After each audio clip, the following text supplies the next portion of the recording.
So good evening, everyone, and thank you very much indeed for this webinar CPD talk on le cinq savoir, which is a French word, but the English version is the 5 know-how. And of course, we've got the two books by Manish Bundhun, Human Resources Leader, Coach, and Author. And of course, Manish will introduce Manish properly later on as well. So thank you very much indeed for this webinar. I'm excited to obviously find out a bit more on the 5 know-how, which is equal to the cinq savoir. So once again, thank you very much indeed, Manish, to be part of this webinar. Just quickly, we'll have a quick housekeeping, of course, and introduction. We'll have a quick survey as well before Manish kicks off with his presentation. And of course, Q&A discussion and survey as we go along. We're aiming for a 1 hour and 30 minutes of CPD, but we'll see how the CPD goes as we go along. So this is the topic that Manish will be covering: the savoir d'être, the art of being, the savoir vivre, the art of living, the savoir-faire, the art of knowing, and the savoir faire-faire, which is the art of influence, and the savoir-dire, which is the art of communicating. I think Manish is testing my French here, but I think I've managed to pull through. So this is what we're going to cover. It's all in English, don't worry. And Manish will cover that for us. So 200 of you registered for this webinar today. Thank you very much indeed, of course. It will be a 1 hour plus CPD. So thanks a ton for you to be here today. And please email me. My email has changed slightly now. It's anil@cpd-talk.com. plus your feedback after the webinar. Please do that straight away, so that at least we can try to get the certificate over to you ASAP just after the webinar is over.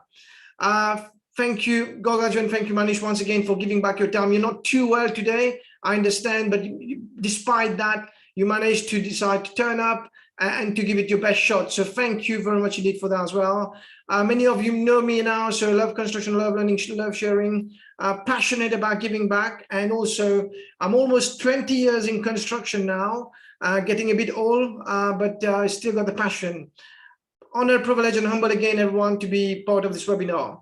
So just modern thought leaders, you might recognize all these guys here. We've got Jay Shetty, Gary Vaynerchuk, we've got Lois Howe, but I do believe Manish is right on top of with these guys as well. So they are speakers, podcasters, and social media influencers, casting a white shadow, helping to shape and improve millions of lives between them. They have different areas of specialty, diverse background, and very interests, but in their own way, each carry the torch of the hope, positive movement, women empowerment, and coaching in their respective industries and values. And I'm glad to have Manish part of it. Already 2 books at such a young age, based in Mauritius, and I'm sure we'll find out more about Manish. So Manish, great stuff. Thank you for inspiring us and to be part of this. And you're the modern corporate mock, as you said. So something again we talked about.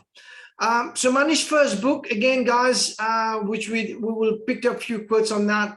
In his first book, Shot of Insight, I've learned, because I've read the book, simple and easy to remember ideas, short and bite-sized lesson to apply, sensible practices to improve your life, strategies to become a better leader, both locally as well as internationally. Manish Bundhun Shot of Insight explore and advocate living, learning, and leading better through shots. Part inspiration manifesto, part experiential lesson. Shot of Insight delivers sensible, simple, and sound tip tool and technique to grow, perform, and thrive. You will find that on Amazon as well, so please do check this out. And the book also talked about is an ideal companion in your quest for living with purpose, creating positive impact, and achieving personal mastery. And I just want to pick up some quotes from Manish here on the book, which really intrigued me, and I wanted to share that with you before the presentation. And Manish goes on to say that we live life in shots, basically shot of bursts. I mean, it's similar to if you've got your iPhone or your Android, you've got, you burst shots as you're taking pictures of yourself, of experiences that we live through. These are moments that define us, delight us, defy us, diminish us, or develop us. Each shot that we experience shape our map of reality. He also talked about this one, really fascinated me, and I'm sure many of you who's got kids will really be interested as part of that. Manish goes on to say, an insightful realization dawned on me When adults see puddle, we are cautious and avoid them. However, when kids see puddle, they are carefree and splash in them. I believe there's a simple and important lesson here. All kids are born with 4 qualities. Kids are cheerful. Everything is played to them. They find a way to have fun. They find joy in almost everything they do. Kids are curious. They see the world with awe. They will go towards the unknown, wanted to discover. They are keen to explore and learn more. Kids are courageous. They are naturally daring. They will keep going until they succeed. When they don't know, they will have a go. They do not naturally fear failures. Kids are conscious of the present. They live in the moment. They don't live in the past. They don't worry about the future. And I think that's a lesson I think we all need to learn, which again, I'm sure Manish might picked up in the conversation.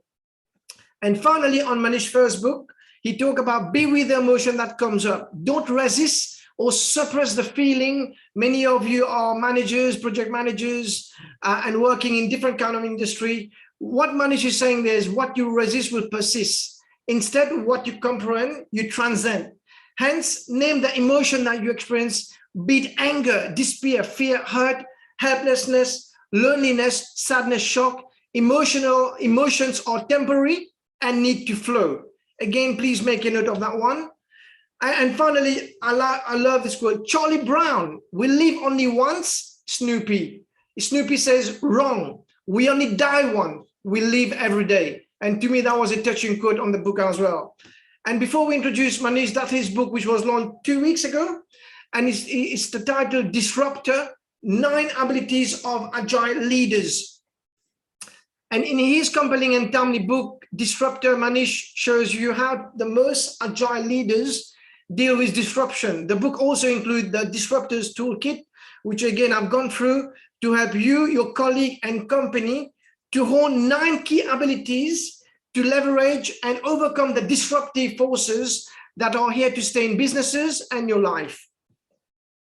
In his own word of Manish, may you continue to grow and thrive as a disruptor. Something again we'll touch about. I've read the book. I've got few quotes for you at the end as well. I love the book. Once again, it's an honor and privilege to have Manish today. And on that particular book, with the quotes, I picked a few quotes. I believe that agility means to outperform one's environment by embracing positive disruption and changing swiftly for the better. The next one, which really fascinated me, was I would say that to be a disruptor is to be someone who challenges the status quo, act decisively, and constantly seek better, be it growth, novelty, or improvement. He also goes on to say, to disrupt is to break a perceived normal flow. Both the filmmaker and the octopus, maybe Manish, you can touch on the octopus, which is on Netflix. I found the way you compare the octopus in Netflix to us, disrupted their normal life, thus overcoming mental barriers and exploring a new relationship with a curious mind. So the octopus is the teacher, my octopus, something on Netflix. So again, we can touch on that. And finally, you might think of a burnt tree as a dead and useless. However, the old tree remnant and stump soon become hosts to the opportunistic and resourceful organism that survive on dead matters. These organisms are adept at consuming the dead material that others can't. They then make nutrient out of those dead wood available to others in the same ecosystem. Thus, life goes on. The forest burn, but regrowing has always been engineered for resilience, something we can pick up from this quote as well. And finally, Manish goes on to say, I firmly believe that the world needs more disruptive. Many of you watching right now are disruptive. That's why you're here. With a cause, more game changers, more conscious influencers, and more impact-driven people, all determined to create a positive and meaningful impact. So I just want to present Manish before we kick on. So Manish Bundhun is a corporate mark and he is a C-suite business leader, executive coach, and human resources expert who lead from the heart with clarity, compassion, and courage. His personal mission is to make the world a better place to work by creating an enabling environment where people can grow, perform, and thrive. His passion is to design, develop, deploy models and program that enhance engagement, learning, and growth. As business leader, Manish focuses his energy on being the catalyst who ignite the spark of transformation in people. His approach as a coach is to hold the space for people to develop clarity of mind, courage to dare, and conviction to act. As a facilitator, he balances between stretching and supporting people to fully tap into their inner resources. And last but not least, with over 20 years in human resources, learning and organization development, Manish has worked across multiple industries with wide cross-cultural and international exposure. Mauritius, Southern and Eastern Africa, and Southeast Asia, holders of a master's in business administration, and is also a certified master practitioner in neurosemantic and NLP, which is the Neuro Linguistic Programming. He's a trained executive coach and is accredited in various psychometric tools and often intervene as adjunct university professor in organization behavior, organization development, leadership, human resources management, born and living with his happy family on the tropical island of Mauritius, where we're currently based. And he's an avid reader, keen traveler, as well as an engaged Toastmaster. So please join me in welcoming Manish, and we'll do a quick survey before Manish kicks on. So Manish, you can now share your screen if you want, and I'm just going to make sure I've got a survey as well as I'm going to share with the audience, making sure the panelists can vote as well. So that was a CPD on its own already, just by picking quick few quotes and Manish introduction. Manish, please unmute yourself as well as you share screen. And the question here, guys, is which of the 5 would you like to be? The art of being, the art of living, the art of knowing, the art of influencing, or the art of communicating? Be good to see what the answer is here. So let's just see how you guys vote, and then we'll pick it up from there. So we'll give you more than a few seconds. But anything while we're waiting for the vote, Manish, anything you picked up on what I just said there? Anything that brings a memory? Well, it's a lot of memories actually with the quotes. It reminds me of the writing process that I used, writing every day consistently. And I use a specific technique called, which is part of the book actually, is don't break the chain. So it really helped me over 130 days to keep writing every day. And that's how I wrote the book in a bit less than 130 days actually. Wow. Once again, of course, we'll pick that up. So we've got the share there. Which one of the 5 would you like? 20% say the art of being, 38% says the art of living, 8% say the art of knowing, and 22% say the art of influence, and 12% is the art of communicating. But 38% there of you guys watching right now, they say the art of living. Does that ring a bell with you, Manish? That maybe we need to learn how to live? It does ring a bell. It does also share a lot about the context that we're living in. We're still going through a pandemic, and the importance of how do we live together, how do we live a more harmonious life when health is so precarious. Now we're seeing war in Europe, so really how we live our lives in a fulfilled way, I think, is more important than ever. So I can totally relate to that. Awesome. Thank you very much indeed. And are you surprised by the 8%, the art of knowing? I mean, does that surprise you a bit? No, I'm not surprised actually, because today knowledge is readily available, right? It's Right. knowledge. We live in the information era, the knowledge era. So knowledge is readily accessible. You don't have to pay a premium anymore for knowledge. So just like, for example, you're doing this podcast as a way to give back to society, and Yeah. people get access to such kind of resources. If you look at through YouTube or TED Talks, we get a lot of knowledge. So that doesn't surprise me that it's lower, because it's very much accessible today. Okay. Thank you very much indeed. Take your presentation away. Thank you very much indeed, Manish. Once again, thank you for giving back. So we'll have part 1 and part 2, everyone. Manish got a few slides to cover, and then we'll take your questions. So please keep sending your questions to Manish as we go along. Manish, take it away, and thank you very much indeed. Thank you, Anil, for having me, and thank you for this opportunity. So, as you know, I'm going to talk about les cinq savoirs, the 5 know-hows. So let me dig into it right away. Now, of course, I don't have to introduce myself more than that. Anil, as I understand, I'm very grateful for the amazing introduction that you've given to me, and I'm really humble and grateful for this. I just wanted to share to say, feel free to connect with me on LinkedIn. I'm very active on LinkedIn. I write quite a bit, so my influencing part comes a lot from LinkedIn. And all that I've written in the books, also I've posted on LinkedIn in one way or the other. So feel free to reach out and connect on LinkedIn. So moving on, I wanted to start with a personal story.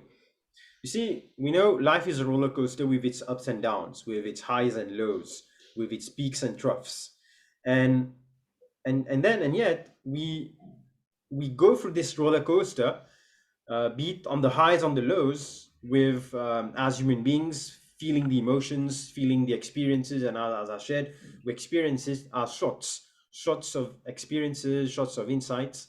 And one of my personal stories, which is a bit the trigger, which helped me come on this journey of self-development, is it starts with a personal tragedy, actually. You see, growth comes from two things: pain or pleasure. Pain in the sense that whatever happens to you, it forces you to change. Or pleasure means something that you want to achieve, then you worked out that. So for me, unfortunately, my life took a turn when I was 19. You Wow. see, this is a picture of my brother, Vikram. He was 20, and had just turned 19, and he was going to turn 21. And Vikram and we were studying in Singapore, and that was back in 1998.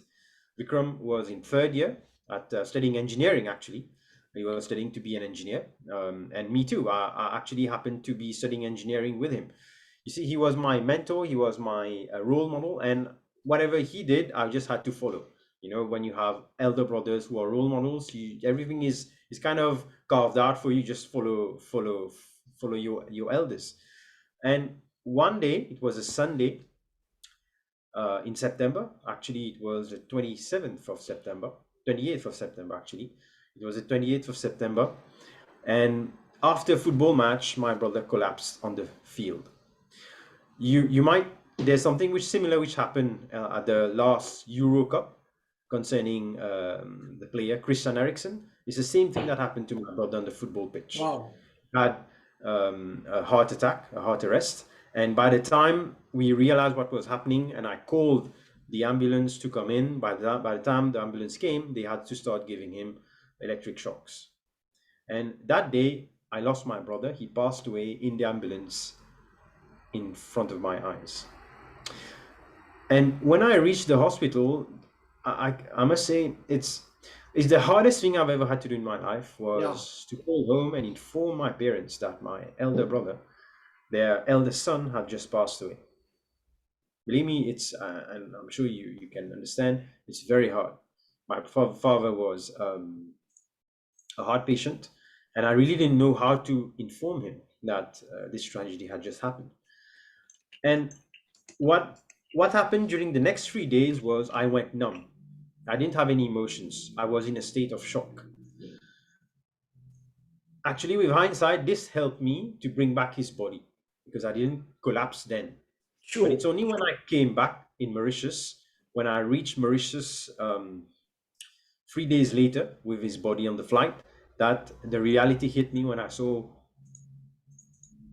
that our parents had aged by 10 years Sure. at the airport. So I, it what made me this spurred me to work on myself because these 3 days that I went through transformed my life. I had to forego my scholarship. I was on a scholarship studying engineering there. I lost my brother, and my parents didn't want me to go back to Singapore. So I went through a kind of a depression. I had a PT party of around a few months until I started to work again. I joined Mauritius Telecom then to start working before deciding to go back to university. So these months of working also spurred me on to start working on myself to fix something that I felt was broken. That is, I I had become a machine who didn't have emotions because I had suppressed my emotions so much. So over the years, I worked on myself a lot through personal development to overcome this trauma, this tragedy. And my biggest realization and lesson from this is that our moments of breakdown are also our moments of breakthrough. This is what spurred me on to follow my quest to learn and invest in myself so that I could feel again, I could have a life again. And I could start to have the highs also after having gone through so many lows in my life. So the quest to learn and invest in myself drove me to try to understand more about life and how do I become a better version of myself. So this is what years of working on myself and research, I've compiled it in this little model called the Cinq Savoirs. So the Cinq Savoirs, as Anil's pointed out, there are five of it. But what is savoir, first of all? Savoir, as you know, is a French name, is to know as a verb, to find out, or as a noun, it's knowledge. Okay. But it's interesting also that savoir in Latin means sapere, which in a sense is an art and a science. And at the same time, savoir in French, what's interesting about the French language is you have what we call the non composé. When you bring two words together, it creates a new meaning. So there are what we call five non composés or words brought together. So the five savoirs are savoir-être, savoir-vivre, savoir-faire, savoir-faire-faire, and savoir-dire, which basically are the art of being, the art of living, the art of knowing, the art of influence, and the art of communicating. So let's dig into each one of them one by one. So what is savoir-être? You see, savoir-être is the state of being. What I like to say about this is very often we behave as if we're not human beings, we behave as we are human doings. The moment we get up, we're on the go. We brush our teeth, we have breakfast, we get the kids ready if you have kids, drop them to school, or you get onto calls, you check your mails. So we are already in the doing mode. How many of us take the time to fully embrace the being human? That's the art of being. That is, how many of us take the time to breathe in the morning? How many of us take the time to set our intention for the day? So how many of us take the time to be grateful for what we have? And how many of us, for example, are the things like, as Robin Sharma says in his 5 a.m. club, there are 3 things that you can do in the morning. One of which is, if you get up at 5 a.m., is exercise and plan your day. So the art of being is really the savoir-être, is how do you embody certain, what I call emotions, but emotions in the sense that emotions, you know what is an emotion? An emotion is simply an energy in motion. It is what you hold, what is the state that you hold, which allows you to be the person you are, irrespective of who knows you. Because what you see is what you get. People, if they talk about, for example, people who know Anil will say, Anil is like this. Everyone who's going to talk about Anil will say someone who is caring, who is sharing, who's curious, who's interested. So this is the savoir-être that defines us, that people will know us for, because this is what we stand for. So examples of savoir-être for me are being calm, being centered, being compassionate, being empathetic, being kind, being open-minded, being patient, being positive, being resourceful, and being respectful. Actually, savoir-être is a bit what you feed your mind, what you feed your soul, what you feed yourself. Because we are what we eat, and we believe we are what we believe. So we become what we believe, actually. So the more you embody those elements, those emotions, those states, those energies, the more you become them. Make sense? Absolutely. So in a sense, what I mean by the savoir-être is be the person you would like to spend time with. Be the person you would like to spend time with. And in that sense, what will happen is for those who are looking for a partner, you will find a partner very easily. By partner, I mean if you're still single. Whoa. Because when you are the person that you want to spend time with, you attract similar energies. The universe conspires to help you connect with people who have the same kind of energy. So just quickly before you move on to the next one, Manish, art of being, of course, not everybody can get all these, the 10 or 8 you've got there. How do we work on this? So anybody watching right now, I know time is limited. How do we work toward to get most of those qualities you mentioned on the left-hand side there? Well, it's a conscious choice, actually. if you look at it, we all have it part of us. It's already part of it. It's already ingrained in us, because if you can see it and you understand it and you can feel it, it means it's already inside of you. You just need to connect with it and need to make a conscious choice of it.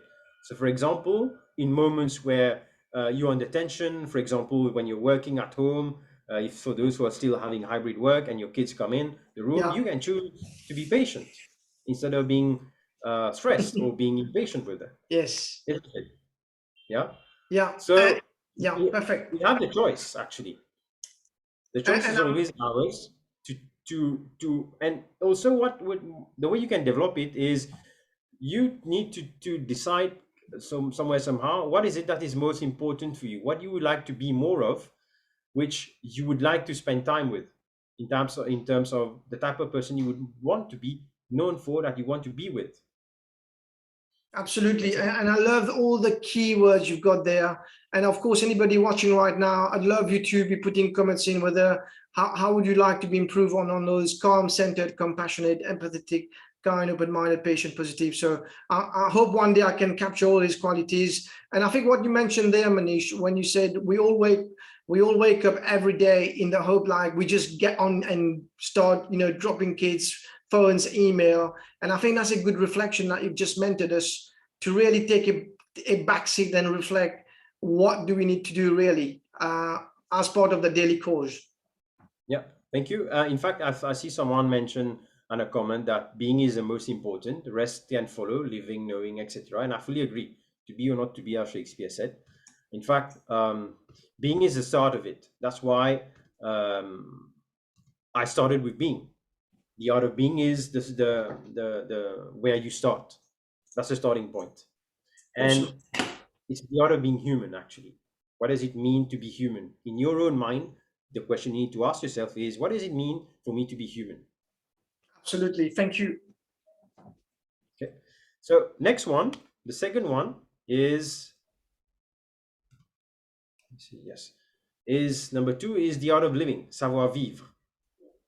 And I think, given that this one reached 38%, so almost 30%, 4 out of 10 people see it as the most important one.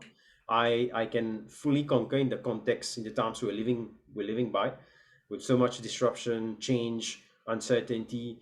How we live our lives, a life where we have harmony and balance, is more important than ever. Where we are healthy and sane and we're safe. So to start with, for example, one story that I would like to share is when the country went into lockdown in March 2020. Yeah. It was a very hard period for me. Actually, I burned out. I had a burnout, working uh, 16 hours a day at that time. So much so that 2 weeks into the first lockdown, or well, almost 3 weeks into it, I developed shingles, which is zona, in my head. Sure. So, and I had to switch off completely for 2 weeks to be able to recover. And as you can know, shingles is very painful, and it forced me to reflect, to pause and reflect from the experience. And one of the things I like to say is that, we don't learn from experience. We learn by reflecting on the experience. We don't learn from experience. We learn by reflecting on the experience. So, for me, the art of living is also an important one, which one trigger event forced me to revisit how I live, how I look at my own life. And that means having a balanced life. A balanced life today, more than work-life balance, is more to have work-life harmony. Is how do you integrate work, integrate family time, as well as integrate time for yourself and time for your friends. But it also goes beyond that than just a balanced life. It also includes your manners and etiquette, your way of being with people. How do you eat nutritious food? And by nutritious food, I mean not eating out junk food or fast food. Is food which nourishes your body. How do you practice gratitude and positivity? So how do you have a positive mindset? What is your grooming? So how do you groom yourself? How do you look after yourself in terms of self-care? How do you meditate, if you meditate or not? So meditation is basically spending time with your mind, and finding ways to switch off that monkey mind that we have, is to not control the mind, but to be able to flow with it, so as you're more present in the moment. How to have meaningful experiences. If you look at it, the younger generation are driving or seeking more meaningful experiences, be it at work or in life. If you look at the lives of many influencers, they're always driven to seek experiences that they will always remember. How do you keep active through physical exercise and activity? How do you do things with a clear sense of purpose? A purpose, for example, just like I would like to share that I find that what Anil does is a very purposeful exercise and initiative of sharing and helping people learn. So that's a purposeful, purpose-driven activity. And also, finally, also Savoir Vivre is how do you nurture a social circle, your network of contacts, friends, which you can always reach out to for support, as well as they can reach out to you for support. So, in a sense, the art of living is simply how do you live a life of purpose? Yeah, and just quickly as well there, Manish, while I was reading your book, you said something about the mental health there as well, where we to make sure we are physically fit, we exercise, but equally for our mental state to be fit, we need to train mentally as well. Would you mind just touch a few words on that, please? Because a lot of Sure. us are all stressful professional watching right now. I'm sure fitness is one of them, but I was really intrigued when you said we need to mentally train ourselves by various means. I just wanted you to touch on that one, please. Thank you. Of course, mental health is more important than ever. As we can see, if you look at the trend since the last few months around the world, there's a big trend called the big uh, Great Resignation, or let's call it the Great Resignation.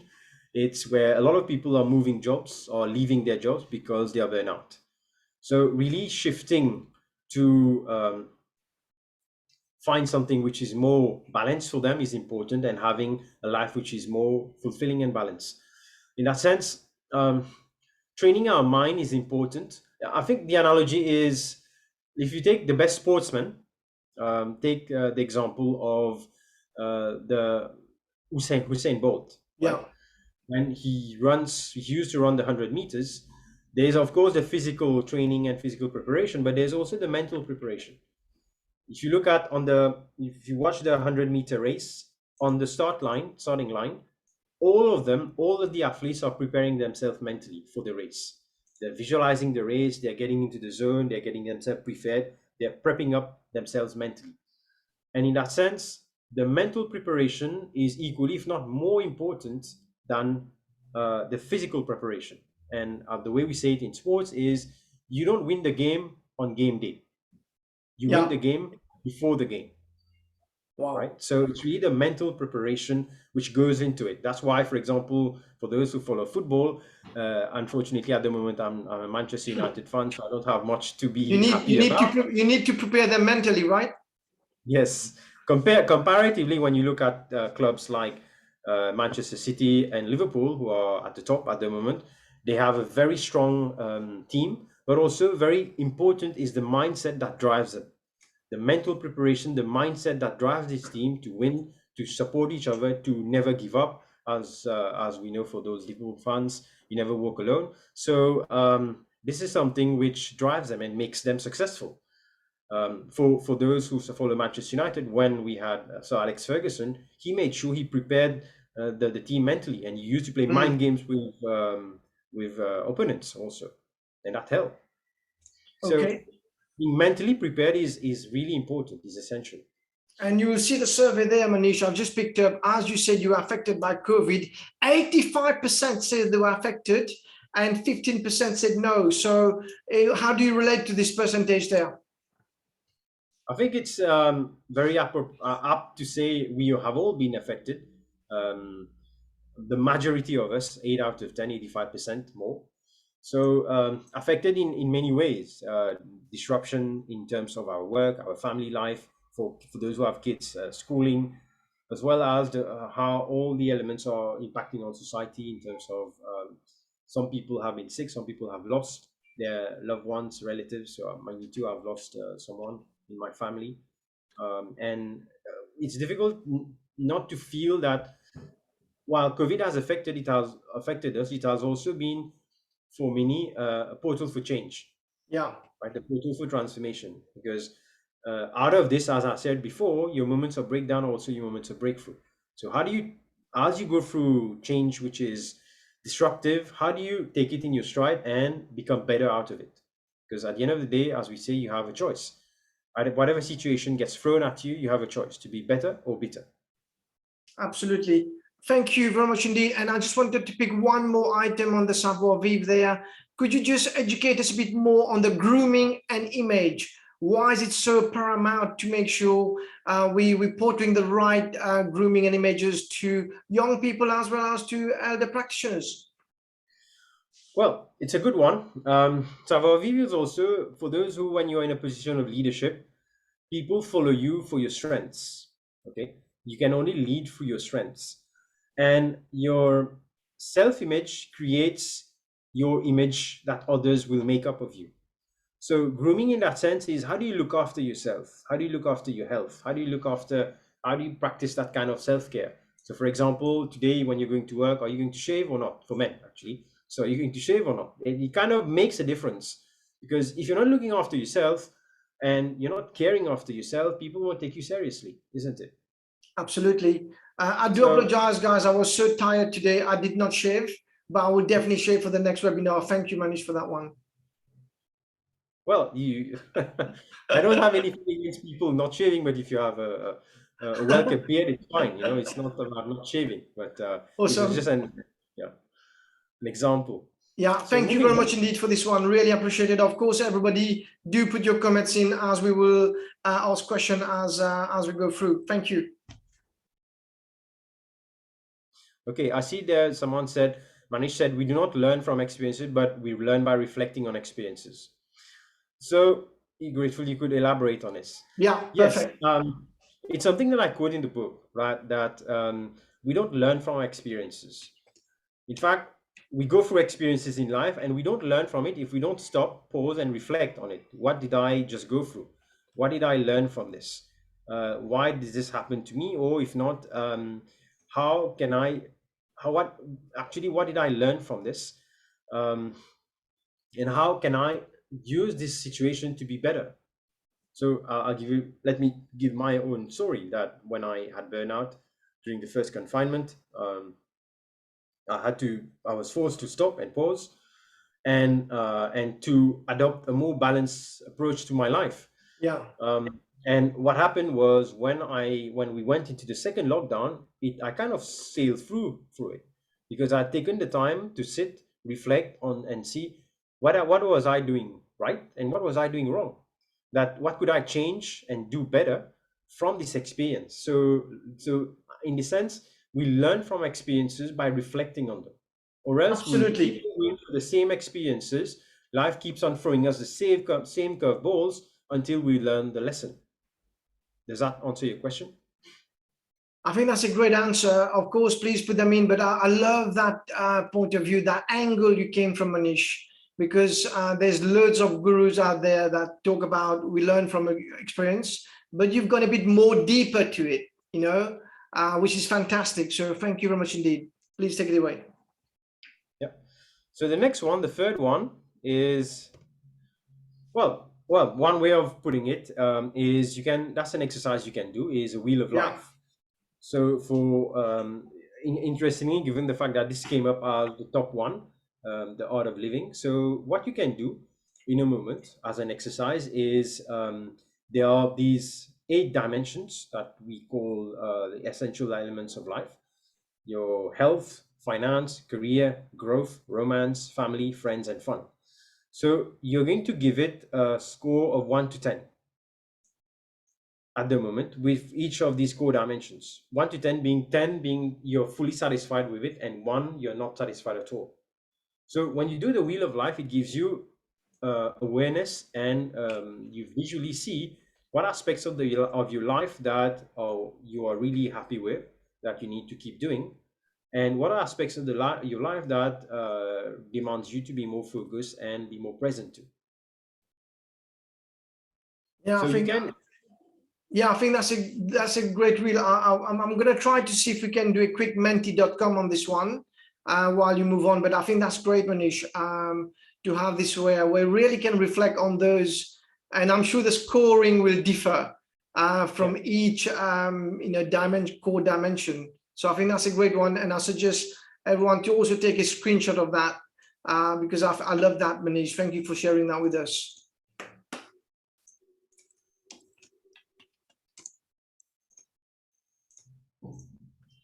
Yes, Manish, yeah. No, I will show, while talking, I'll do the survey later, but thank you very much, and then take it away once again. Okay. Okay, good. So the next one now, the third one is Savoir-Faire, which is the art of knowing, and interestingly, which came up with only 8%. So the art of knowing basically is how do you move from knowledge to know-how? How do you move from experiences to expertise? How do you move from talent to strength? How do you move from learning to applying, or from knowing to doing? It's really bridging the knowing-doing gap.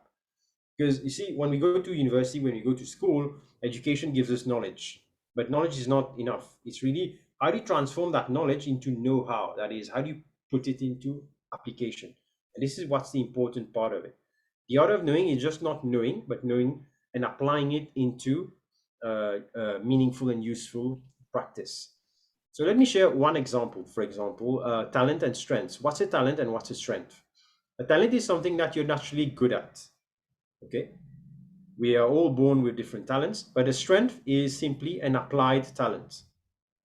A strength is an applied talent. That is something that you've spent time honing, developing, sharing, and teaching others, for example, and applying yourself to it. So, for example, some people are very good communicators.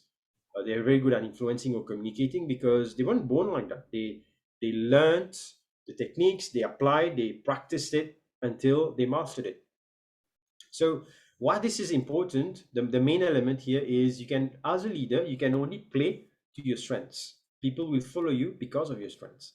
It's really developing your savoir-faire by honing and cultivating your strengths.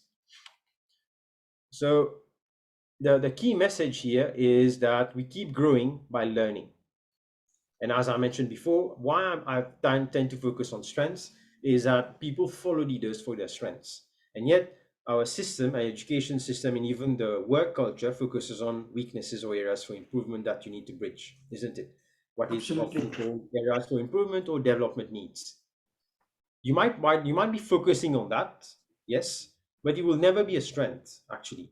And it's not me who says it, it's research by the Gallup group, Gallup organization, which has mastered the tool of strengths, finding strengths and developing strengths in people.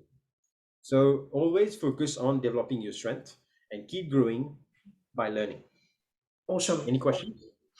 I don't think there's a question there, but I just wanted to, you really touch a point of knowing to doing, which again, Manish, is a lot of young people comes in now and want to do everything right away because they've got the passion.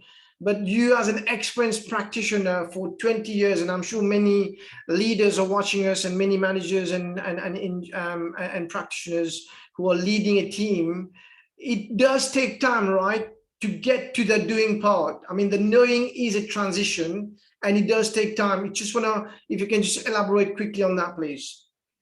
Indeed, bridging the knowing doing gap is actually what all organizations try to achieve.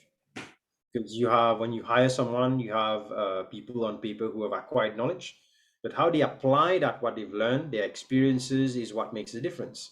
So, and really, the idea is, again, comes back from reflecting on your experiences so that you can learn from them. And knowing to doing, bridging the knowing to doing gap is really take whatever experience you have, practice it, apply it, learn from it. And at the same time, put forward small things like, for example, even if you've done a project, what have you learned from it? What are the things that you've learned by doing? Because as we say, the learning is in the doing, get it in your muscle. Absolutely.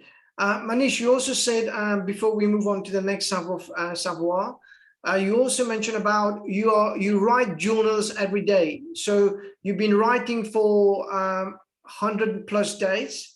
And could you please emphasize on the importance of us at the end of, before we go to bed, and I'm sure you've been very disciplined, which is something I can't do, but reflect on your day reflect on your learning, and reflect on what you can do tomorrow or what you can do next week. Could you just tell us the importance of journalism and why it's important? Even like one line, have a journal. Why is it so important?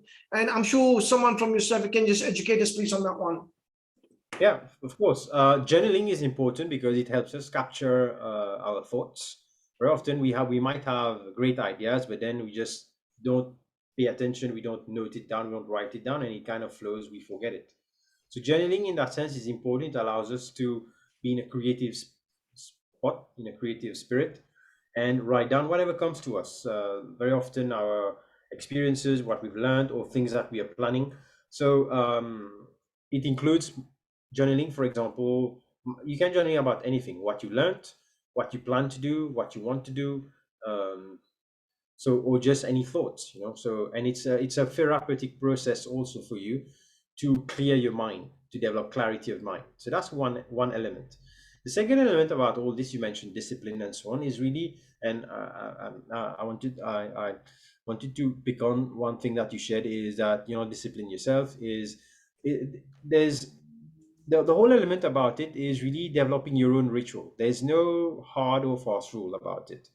Having your own rituals. For example, do you have a morning ritual and do you have an evening or going to bed ritual? Yeah. It takes very often 5 to 10 minutes. So, for example, for me, my morning ritual is 10 minutes. I spend some time exercising. I spend some time setting my intention for the day, and I spend some time practicing gratitude or counting my blessings. Absolutely. That's it. That's it that I do in the morning. In the evening, like at night, there's a ritual where we put the kids to bed and we spend time together as a family. And then before going to bed, I just need to plan my day. The next day is, I call it 3 to 5. So what are the 3 things that I'm going to do in my mind that's important tomorrow? So, I'm already preparing myself up for the next day. So you see, these kind of small things help us to develop consistency.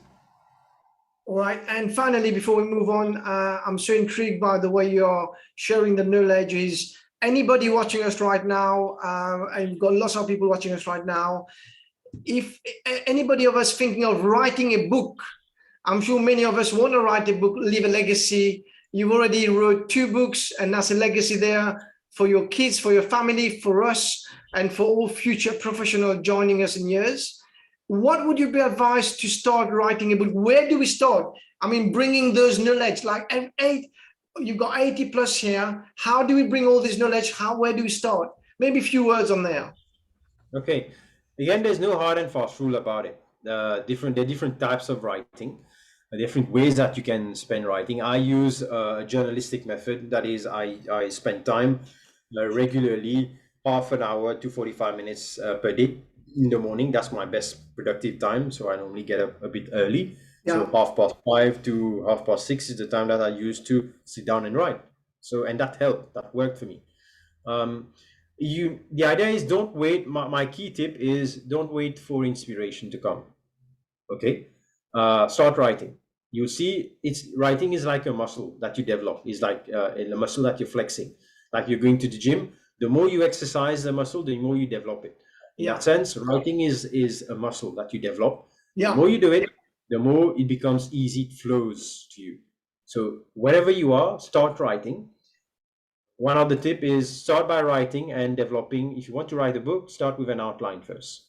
That's the starting point. Don't think about the title. Don't think about what are the elements that you're going to write in detail, but start with an outline and why you're writing this book. What's the main idea for this book? And then from there, based on your outline, you develop a plan, and then from there you work the plan. And just quickly, last question, and this is, when people are writing, they've got a fear of what people will say. So if I publish something I've wrote, and I'm thinking like, what people will say, so it's best not to share it, or not best to post it. What's your advice to any people who are fearing to write something, put it out there, but then thinking what people will say? What do you have to tell them? Well, it's a bit, I can relate to that because I went through the same process, Right. I kind of call it a bit the imposter syndrome. You're asking yourself, who am I to be someone who's going to write? What will people say? Am I going to be portrayed as an imposter that what I'm going to say is not meaningful, or it's being picked from others have said it before, so I'm not reinventing the wheel.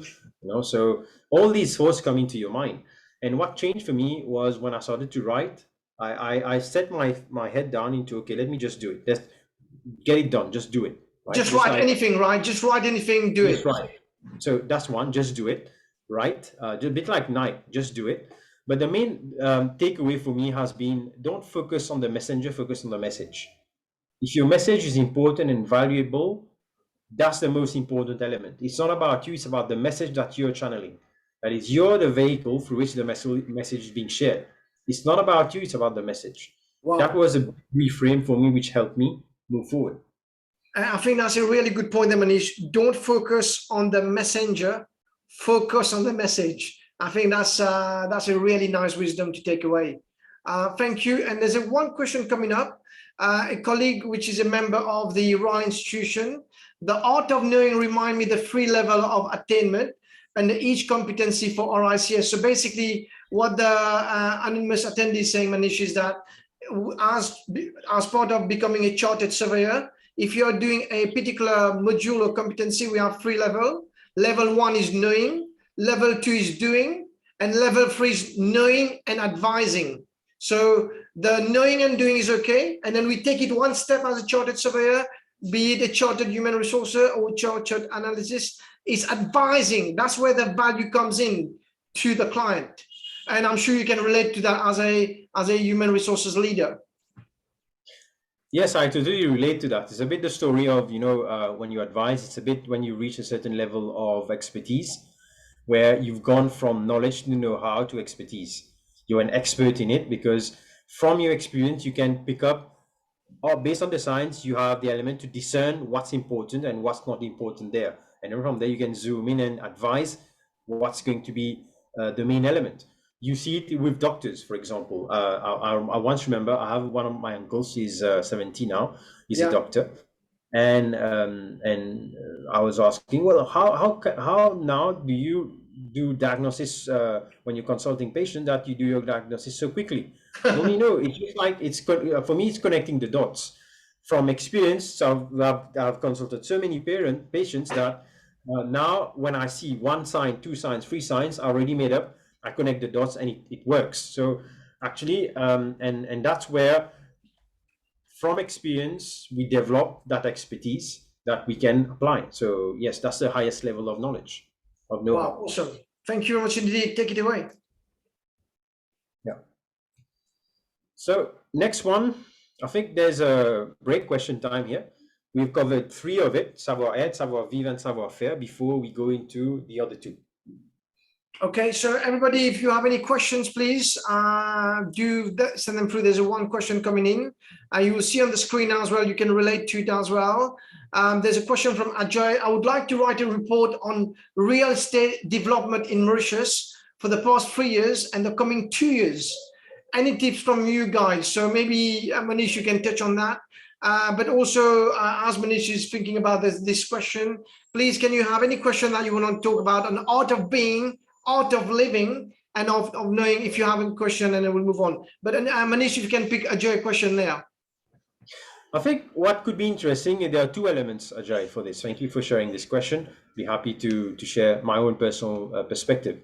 So if you want to write a report about something which is important to you, is first you need to be able to establish your credibility about why you're writing this, and it's coming from what kind of credible source, So really about there's an element of personal branding which is important there, that when you write it, you need before the report comes, there's some work which has to start before, that is developing your personal brand, which on the topic. So you start posting about it more and more regularly, and then when your report comes out, you already have as we say a track record of having written about things in short posts. So that's one. Second, I would say about it is there are 2 more things. First is the facts, the data. I'm sure you will have, being in the engineering field, you will also be focused on data and driving data. But beyond that, from the data, is important as a professional to share your perspective. So what is your own perspective as a professional? What people want to know is your professional point of view, not just data. Okay, so give your professional point of view. So your own twist to it. How do you see the market? What's your view of it? This is what makes it unique then. And so basically what you've just said, the three key points there, Manish, to recap, the background of whoever's writing the report, the data, and bring in your own standpoint versus perspective. Yeah. Awesome. Agreed. Thank you. Thank you very much indeed. There's another one. Is it right the art of knowing is more important that help you manage all the other art? So what do you think on that one? Well, I think all of the elements are important, right? All of it, if you look at it, are connected. We can't separate one from the other. So if you were to say one is more important than the other, I don't think so. So knowing, as I said, it starts with being clear on who are your emotions. Being leads to proper living, live the way you live your life, then how you acquire knowledge and apply knowledge. And as you go into the other dimension, you'll see everything is connected. What I can say though is that the art of knowing facilitates savoir faire and savoir dire. That is, the art of knowing facilitates art of influence and art of communication. Wow. That there's a link there, yes, definitely, because then you choose what is the expertise you want to develop and how then you influence people and how you communicate what you have to say. Fascinating stuff, Manish. Let's take it away. Let's take the Savoir-Faire. As I said, we've got 30 minutes left. I mean, we can talk for 3 hours here, but please take it away. We've got a lot to share within those 30 minutes. Yeah. So the next one is Savoir Faire-Faire. And a lot of people, when I talk to about this one, say, oh, that exists, ça existe, Savoir Faire-Faire. Yes, it does exist.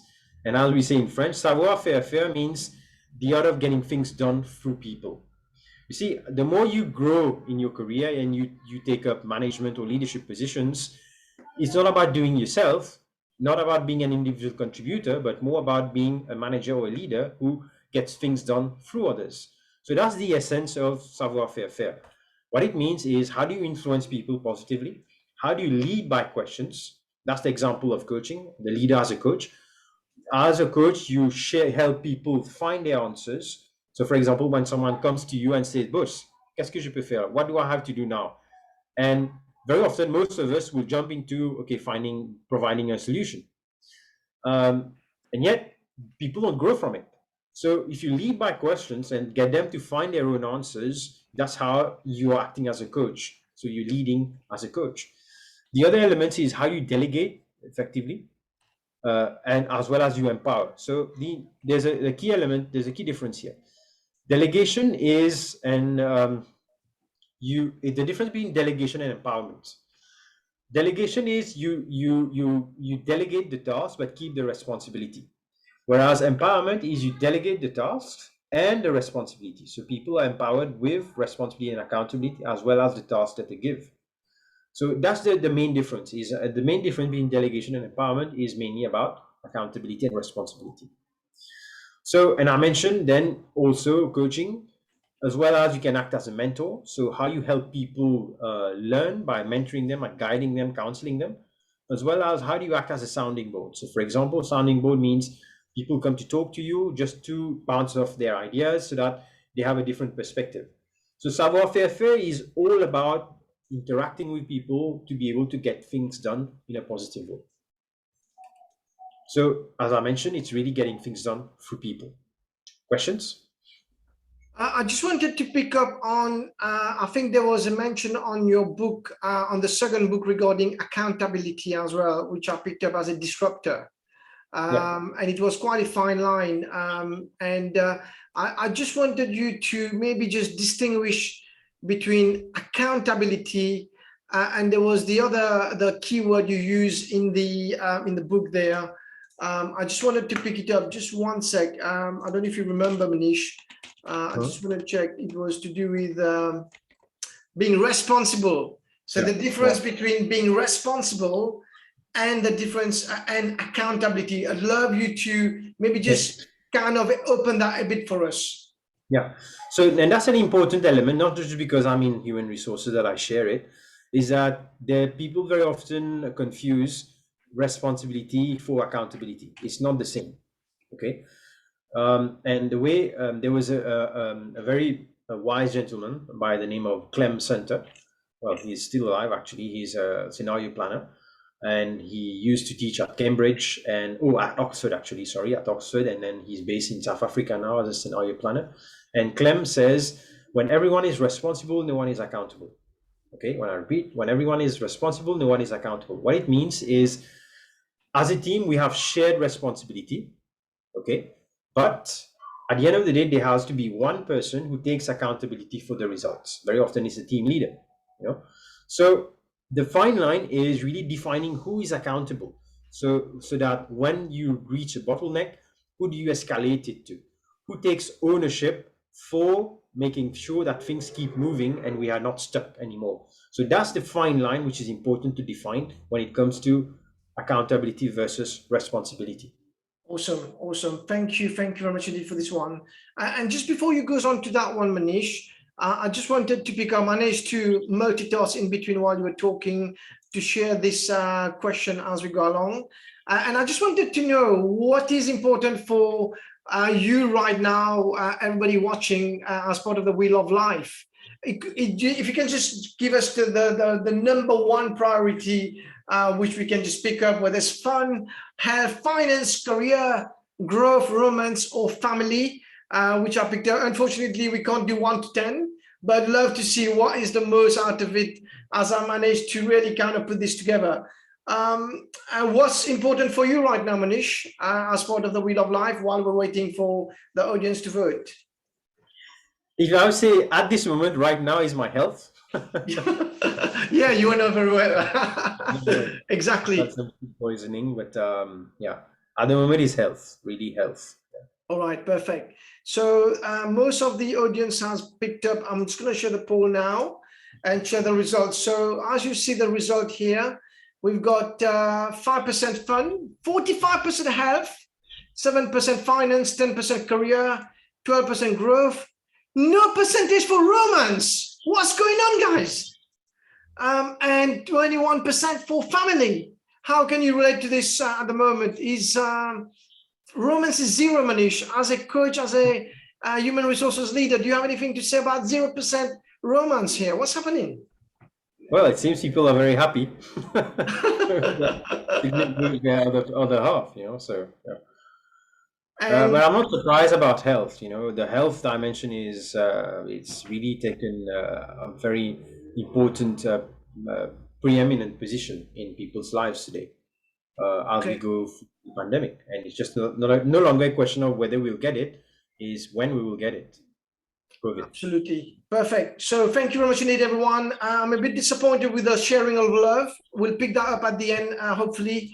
And just before you move on there, Manish, we've got a few questions as well that we need to pick up. So I've got Ashwin saying, can you distinguish between coaching and mentoring? What's the subtle difference there?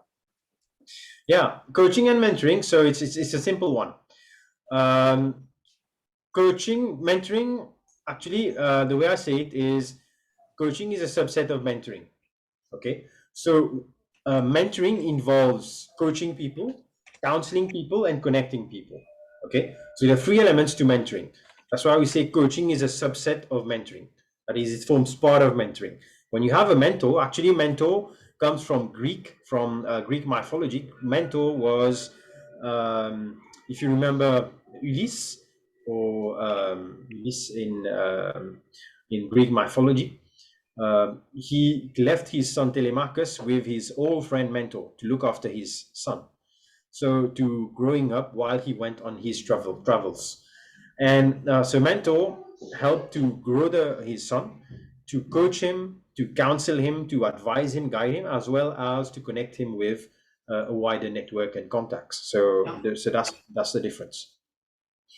Absolutely. Thank you. Someone else for where to get your book. I've sent the link. There's an anonymous attendee on the Wheel of Life. The question depends on the age. Absolutely spot on. Yes. And there was a question from anonymous attendee. Sir Francis Bacon once said that knowledge itself is power. He most likely wanted to transmit the idea that having and sharing knowledge is the cornerstone of reputation and influence, and therefore power. Maybe applying the knowledge is the most important thing. Anything on that one? Yeah, there are elements which are really appropriate in that sense. Yes, knowledge itself is power, but let's not forget today we are living in the information era, the knowledge era. So, and you can get access to knowledge more easily than before. Before, in earlier times, the one who had knowledge was the one who could influence, who could control the mass. But today, through the power of the internet, communication, social media, knowledge is so much easier to disseminate. You get access to all things, all information. So it's no longer we can say that the one who holds the knowledge is power, because you are going to get it from everywhere. But the true source of power, in my sense, is your. I think what I like to say is I would like to quote Spider-Man here. Is the Spider-Man movie. With great power comes great responsibility. Whatever your source of power, it can be position, it can be knowledge, it can be the resources you have. It gives you a sense of responsibility, and the ability to drive to create a positive impact is today what really gives people power and what people will follow. Actually, in a world where people are much more aware than before and more educated. And there's a question picking up as you're talking. To which category does wealth belong? In the wheel of life, you mean money, right? So there was a category for money, right? Exactly. So the wealth, finance, I think. Financial money. So that's how you manage your finances, how you're saving or investing actually, or spending. And just before you move to the final one, the sounding board. Could you just give us an example, please?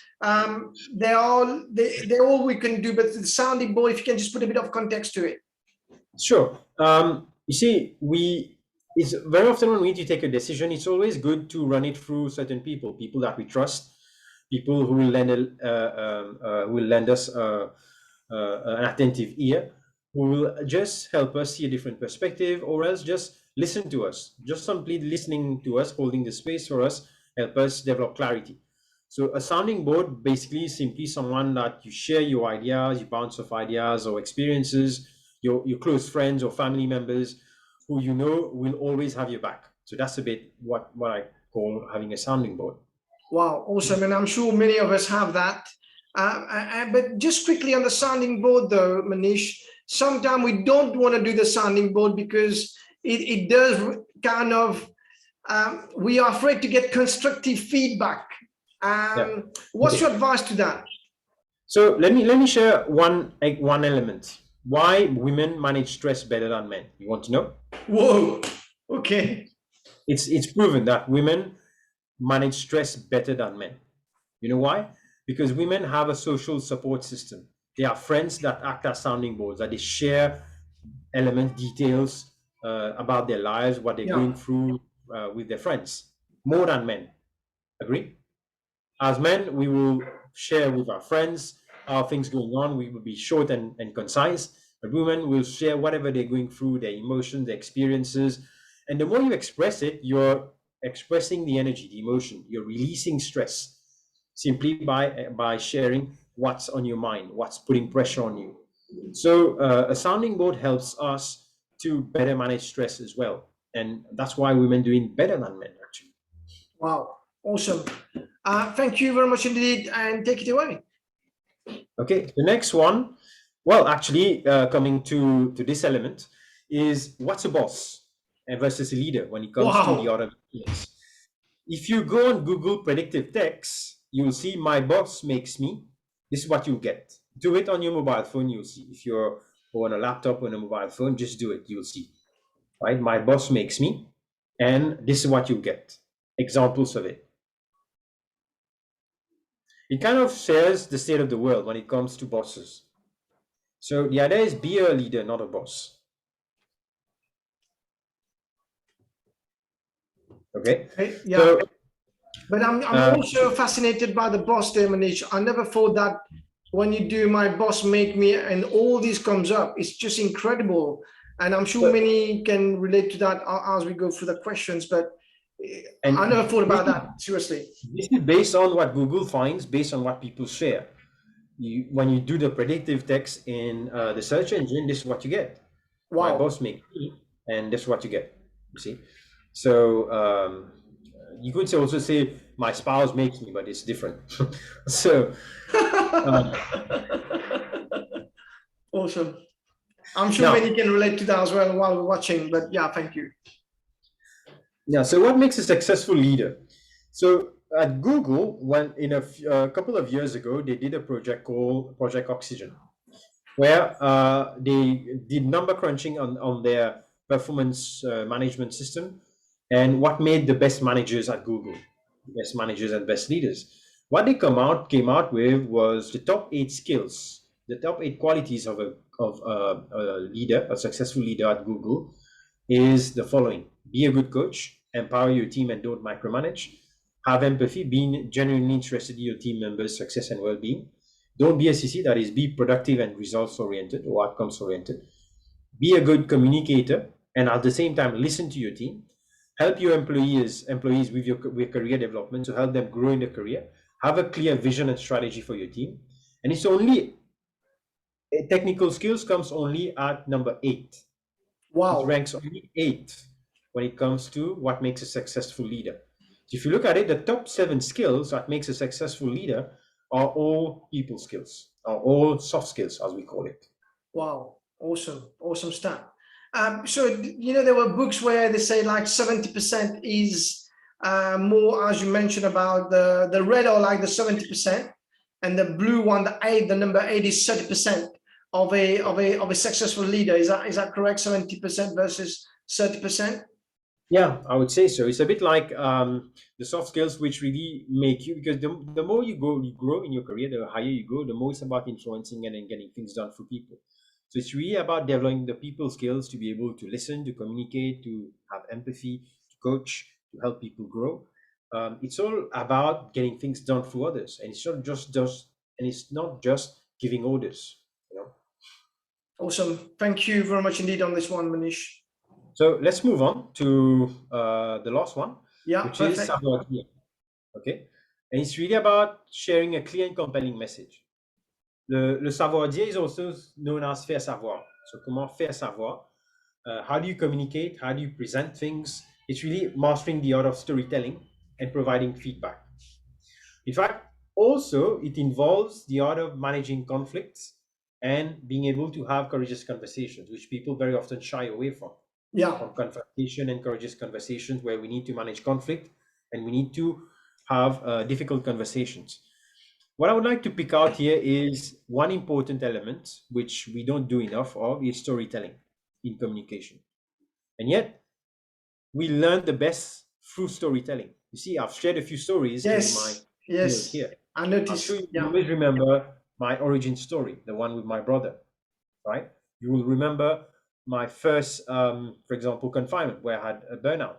Yeah. So stories are a way that we can share a message that people will remember because it's encoded in our DNA through generations, through when people used to live in the bush and in tribes, we used to pass on information from generation to generation through stories. Yeah. And So Manish, just a quick one then. In terms of storytelling, I'm sure many of us sometimes are not as confident as you to be able to put a story together. Maybe it could be an issue of language, it could be an issue of accent, it could be an issue of cultural differences. How do we improve ourselves to be a compelling storyteller? Do we need to go on trainings and read more? What's your quick advice on this, Manish? well, the good news is being able to share stories is a skill that we all have.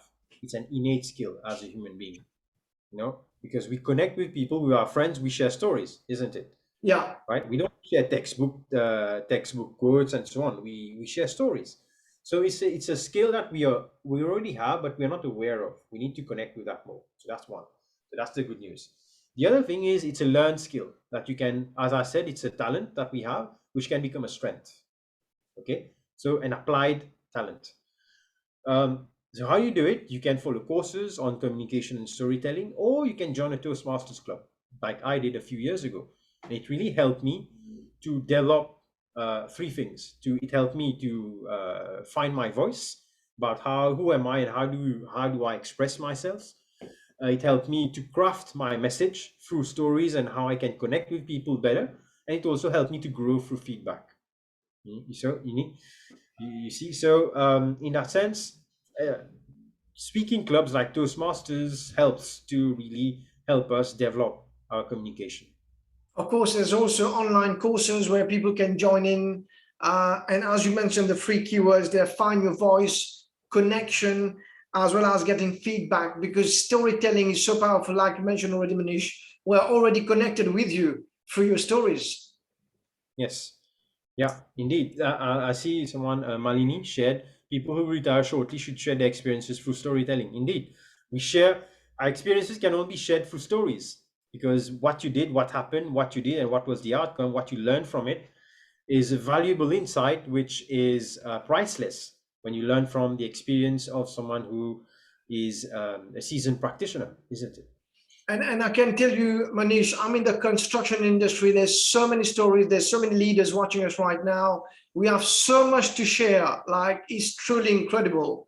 But thank you for touching on the storytelling, because there's so many leaders out there who I'd love to talk as well, to share our little island, how it's been developed, as well as internationally.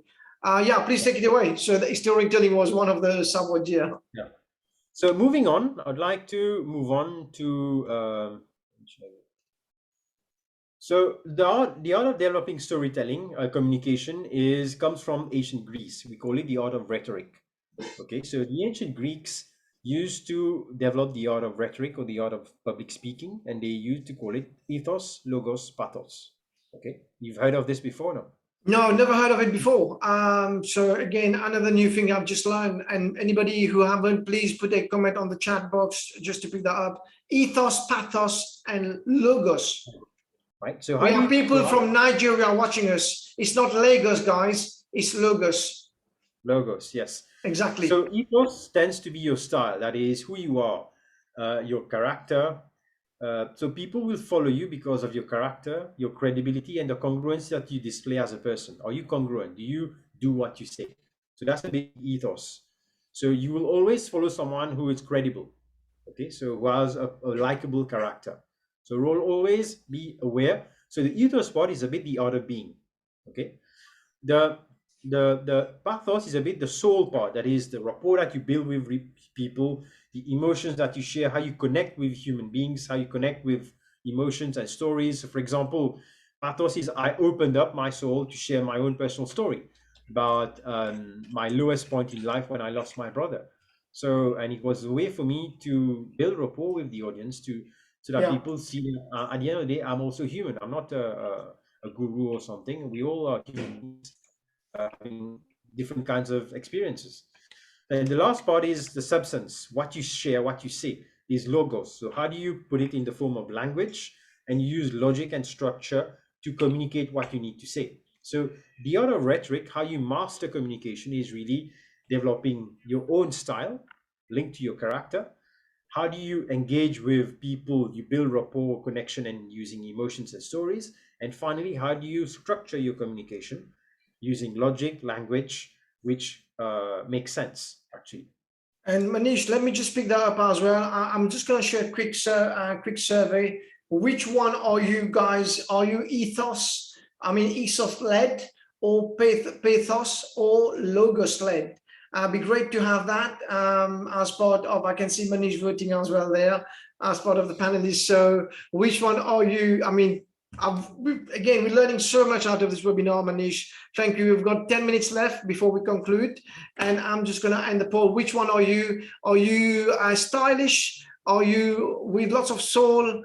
Or what are you substance? So I'm just going to stop the polling there and then share the result with Manish. So we've got 75% of the audience is ethos, 77% is pathos, and 28% is logos. So there's a bit of work there, Manish. Well, there's a bit of work, but at the end of the day, we are a combination of all three, you know. But I'm surprised that people connect more to the pathos, which is really the rapport, the emotions, the connection, which if you bring it together, the ethos and the pathos is a bit the being part of it, so then that gives us 82% actually when you bring it all together, Yeah. compared to logos, which is your pure structure, language, and logic. So in that sense, people get more meaning by by how you say things and what you say. Wow. Awesome. So there Thank was you, one Manish. question about how can we improve our communication skills. Yeah. And it's simple. I think I shared it before. Is uh, there are different ways we can do it today. Watch TED Talks, because TED Talks curates the best storytellers, the best presentations, and we always pick up something new when people share a clear message. So watch TED Talks, do a professional course on communication, and third, find ways to practice it regularly. For example, joining a Toastmasters club or a speaking club is a way you can do to hone your communication skills. To Absolutely. practice. Thank you. Okay, so I'm aware of the time. So that's a bit the 5 savoir. There are 2 bonuses I would like to share now. The first bonus, there are 2 other savoirs that I haven't shared above the 5. Any guesses? So you haven't shared because it's not in your book, or is that going to be on your new book? Well, it's not in the book, so it's a bonus. Wow. So is that some sort of, we've got a light in there, And there's a and singer, and there's a famous singer who sings it, and that's the name of the song. yeah. And it's the 6th savoir. Wow. Okay. To me, slide is an idea. I don't know. Having an idea. So it's simply savoir aimer, the art of love. Wow.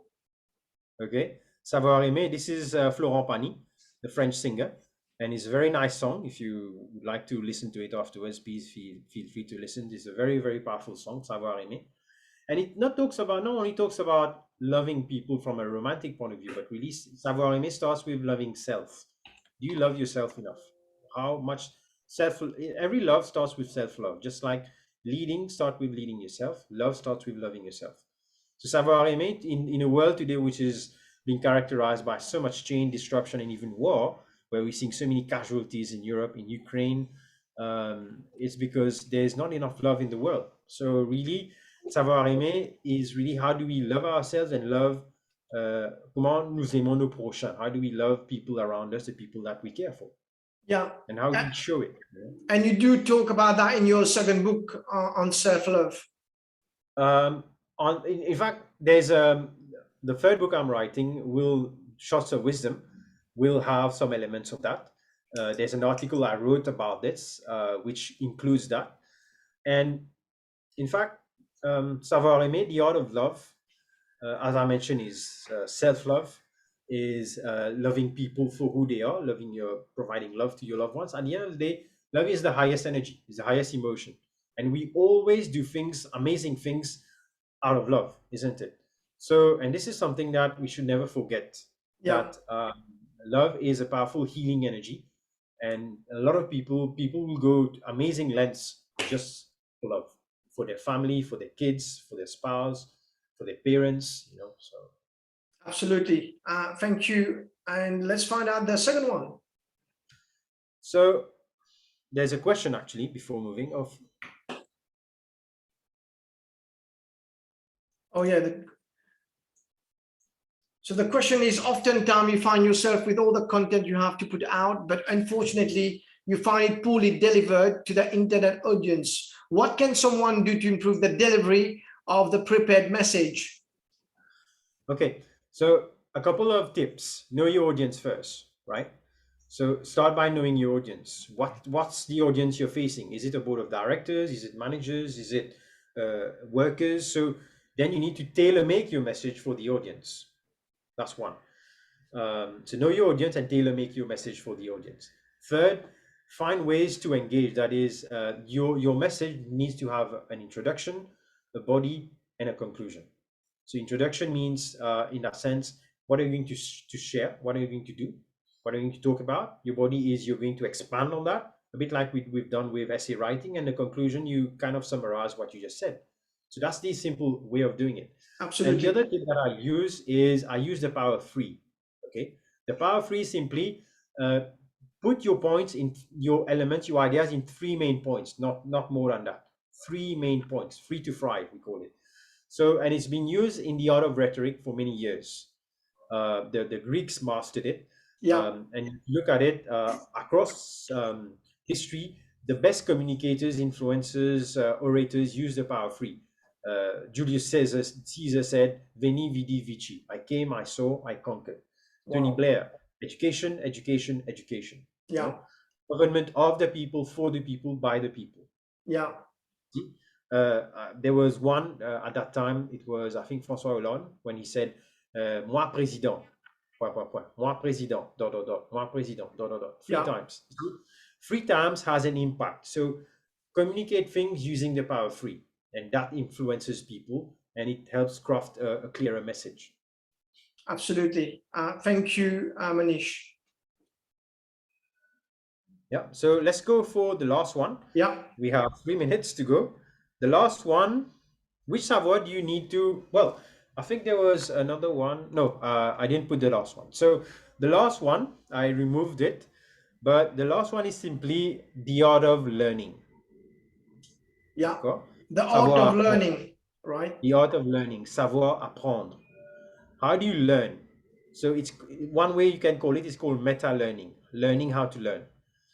See, we all have our own ways, styles. Some people are visual, some people are auditory, some people are kinesthetic, or some people are very logical. So how do we learn is important, so that then when we reflect on the experience, we can learn from it and apply it in our lives. So the art of learning is, how do you pause and integrate whatever you've gone through, and you apply it. Absolutely. Thank you. Okay, so we'd like to end with this one. Which savoir do you need to focus on today? Okay, so let me just see if I can relaunch that poll. We had the poll there, starting with, see if I can relaunch this. And I don't know if it can, let me just see if I can that. We've got 5 minutes, guys, not to worry, because I've got one thing to share. So, and I'm going to relaunch the poll now. Relaunch the poll. I read, in the meantime, as you're launching it, I wrote a full article on this on LinkedIn, on my Shots of Insights newsletter. And you can read it in details, which gives all the details in it. You can scan the QR code there, and then you can get access to it. Absolutely. And of course, I'll send all the detail for Manish as we go along. Which of the 5 would you like to be focused now, based on what Manish just said? After 1 hour and 30 minutes of webinar already, like I said, I've got a few more minutes to finish off and conclude. So thank you, Manish, and also everyone, if you can just do the voting as we go along. Which one of those 5 would you like to be? The art of being, the art of living, the art of knowing, the art of influencing, the art of communicating, and the savoir d'aimer. Is it the art of loving, Manish? Yes, the art of loving, the art of love, and Yeah. the art of the 6th one, and the art of learning. Learning. So I'm just going to end the poll now, share the result with you right now. And you'll see 23% is the art of being, 29% is the art of living, 13% is the art of knowing. That's increased now. And the art of influence is 19%, and the art of communicating is 7%. So it's kind of level out, right? Yeah, it is. It has.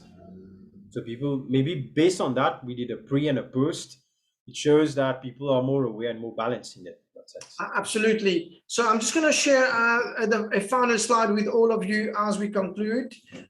Just making sure I get my slides, and I'm going to share that with you now. So just bear with us as we conclude. So if everybody can see my screen, please, if you can just have quick hands up as we go along. So I just wanted to share this last quote from Manish as we go along. And this is what Manish touched about. When I was 18, my life took an exciting turn. I earned a scholarship to study engineering in Singapore. I was looking forward to joining my elder brother, Vikram, who was in his 3rd year studying engineering at the Nanyang Technological University. But after only 4 months on campus, my life took a dramatic turn. I never completed the semester. My brother passed away after a football match on campus, all in front of my own eyes. At the age of 18, I had to undertake what I consider as the most difficult task in my life to date: call home and inform my parents that my elder brother had just passed away. And again, this was not planned, guys. I had that quote planned already. I didn't know Manish was going to talk about his brother. And he goes on to say, to compound it all, the first semester exam were in only 2 weeks. I made a difficult decision. I decided to skip the exam, drop out from university, forego my scholarship, and bring my brother's body back to Mauritius for funeral rites. At that point, my life had come to a standstill. I was at rock bottom. My parents did not want me to return to Singapore after the trauma after losing their eldest child. So I stayed back, not knowing what to do with my life. I started working. My first job posting was in the Human Resources Department of Mauritius Telecom. That is how, by a tragedy of life, I decided to pursue my career in human resources. And finally, on this particular chapter, only years later, did I come to terms with this personal tragedy and managed to connect the dot backwards. Steve Jobs explained this beautifully in his commencement speech at Stanford University in 2011. You can't connect the dot looking forward. And guys, please make a note of that one. You can't connect the dot looking forward. You can only connect them looking backwards. So you have to trust the dots will somehow connect in your future. My realization was that those 4 months in Singapore were not lost. Connecting the dot backwards meant that I was able to be with my brother in his last moment, and that he did not die alone in a foreign country. It meant being there to bring his body home. It meant rebuilding myself and finding my purpose at the age of only 18, helping people grow and realize the potential. This shot of insight is in remembrance to my older brother Vikram, my first mentor. Can we also have a big round of applause? I can see Manish in tears, and I'm sure all your hearts are being broken right now, guys. Please, can you raise your hands, and any comments are welcome as well. So just to finish off, guys, I just wanted to the second book from Manish. Nelson Mandela also leaped to mind as an example of a straight talker. After 27 years in South African prison, he still managed to lead a deeply divided and wounded country with straight talk, clear thinking, and radical solution to a number of complex problems. To this day, perhaps the most telling remark Mandela has been credited with came 2 years later. Many has quoted Mandela saying, if you talk to a man in a language he understands, that goes to his head. If you talk to him in his own language, that goes to his heart. We can even consider this simple statement as one concise definition of a straight talk, and which Manish explained beautifully. And this is after much research by scholar Pierre de Gilbert, claimed that when Mandela really said was, because when you speak a language in English, well, many people understand you, including Afrikaners. But when you speak Afrikaans, you know you go straight to their heart. The reason to de Gilbert believed that the latter quote truly came from Mandela.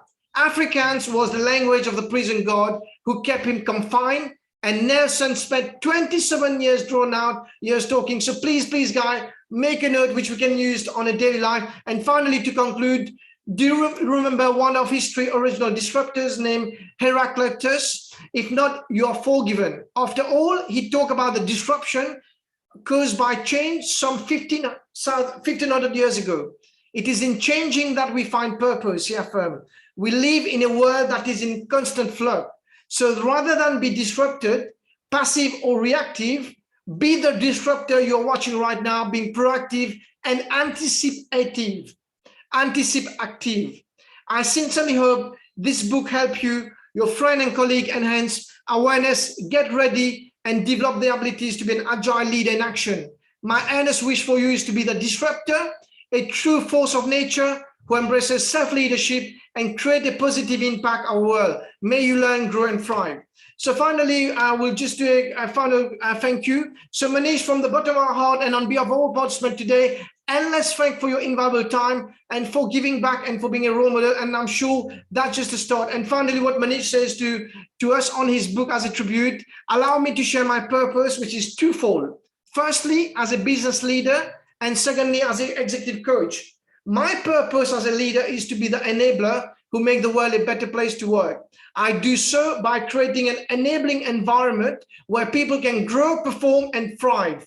My purpose as a coach, though, is to be the catalyst who ignite the spark of transformation in people. I do so by holding the space for people to develop clarity of mind, courage to dare, and conviction to act. So Manish, thank you very much indeed. And of course, please check out those two books. You'll love it if you're into books. And if you're not into books, definitely go buy. This is not a marketing tool, guy. This is for you to learn more. So I'm just going to stop share there and bring Manish back on screen. We've got one more survey. Manish, I found, obviously, this is a tribute to your brother as well. I know you were not expecting it as well. So this was a tribute to your brother. I know you've been really moved by the whole thing. And today you've written a book on him and you've given him a nice true tribute. So I've got a question on our presentation before we get the final word from you. Based on the presentation today, are you guys watching right now ready to live, learn, lead, and embrace the 5 Savoir know-how? Please put your vote in. We've got a few seconds as I stop the poll. Manish, what do you think the statistic will say here? Well, I don't know. I hope it helps people. So I hope being able to share a few nuggets of insights and my personal experiences and personal lessons. So, and I do hope you've taken the most and the best out of it. Thank you again. We've got Joseph saying thanks for Manish, and we've got Stephanie as well, really inspiring and looking forward to read the book. Thank you for giving back. Thank you for sharing knowledge and wiseness, Manish. I can relate a lot to your life, changing point, ending, finding purpose in all aspects of your life. They had similar personal losses in my late teens and 20s, and thank you. So as I share, and again, it's a tribute to all, Vikram, to your brother, Manish, 100% of you said they want to take on the next stage of their life in terms of live, learn, and embrace. So thank you everyone for a whopping 100% and a tribute to Vikram and your brother. Manish, final word. I know you were very emotional there. And I think the word that kicked me really when I read your book was connecting the dot. So despite having a massive strategy, despite having obviously moved by your life and disrupted, you still managed to connect the dot, grieve, heal, and come back and learn. I'm sure you're still grieving and you're still healing. Maybe just a few words on the final word of wisdom before we conclude this amazing, emotional, insightful, and inspiring webinar, Manish. Thank you, Anil. It's been a pleasure to share. I think for me, it's just sharing who I am, and thank you for having given me the opportunity to give a glimpse of myself, and having given me a safe space to open up, to share my own personal stories and to be open and vulnerable to all of you. It's not something that I do often, and it's taken me time to be able to open up and to share this personal story. It's taken me 10 years actually to be able to talk about it. So thank you for having given me the space, the safety to be able to share that. Thank you. Awesome, Manish, thank you. We are 1 hour and 45 minutes of webinar talk. Thank you, everyone. Please email me your name and your feedback, which I can share with Manish after. As I said, thank you. A lot of people are thanking you as well as we go through, Manish, and I'm sure we've learned so much. And are you willing maybe to give a second webinar in due course, latter part of the year, Manish? Maybe to celebrate your third book? Well, third book, not this year. 2 books in a year, now next year. So 2023 now. So the next book, hopefully. Okay, so yes, I'm happy to share anytime you want me to share. I'll be happy to connect and share. Okay, thank you very much indeed, everyone. And I'm going to say 3 words, as I said. Thank you, Manish, and thank you to all of what you just said. Thank you very much indeed. Take care, and Manish, a quick wave to everyone as we say goodbye to everyone. So thank you very much indeed. Keep safe, and we stay in touch and be inspired by Manish. And as we go through, thank you very much indeed. Take care, and we'll see you next time. Thank you. Bye-bye.